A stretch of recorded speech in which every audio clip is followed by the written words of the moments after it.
Det her hus, det er vores families, ikke? Gro, prøv at høre. Det her hus, det er mit. Jeg elsker det. Bare stå med noget jord, og så lægge nogle bitte små frø ned, og så se det vokse. Det var bare nogle af Veronikas ting, jeg har sat sammen. Det er altså vildt godt. Gro.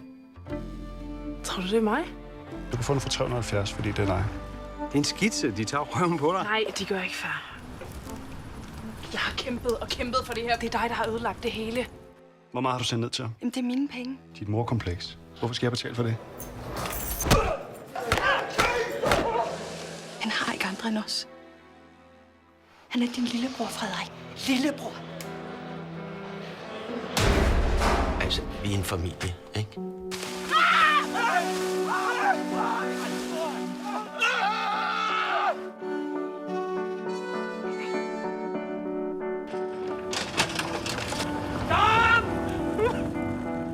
Så skal jeg snakke med dem. Kan jeg ikke. Gro, hun trumler nogle gange. Man skal bare lige selv sætte grænser. Og det siger du? Hun kommer aldrig til at kunne tage sig af sit barn. Det er sgu da noget virkelig mærkeligt noget at stå og sige. De har taget det hele. Du sagde, at du havde styr på det. Du lovede mig.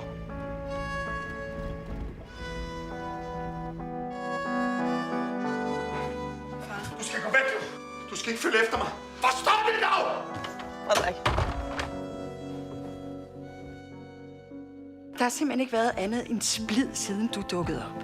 Prøv at se Emil. Emil! Og Frederik, han er totalt smadret. Jeg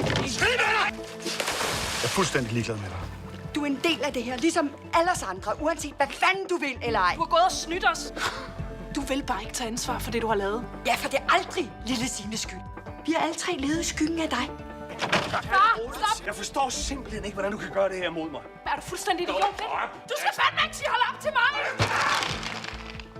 Jeg skal være så taknemmelig for, at jeg har arvet det her hus. Du gik sgu da selv i retten for at få fingre i det.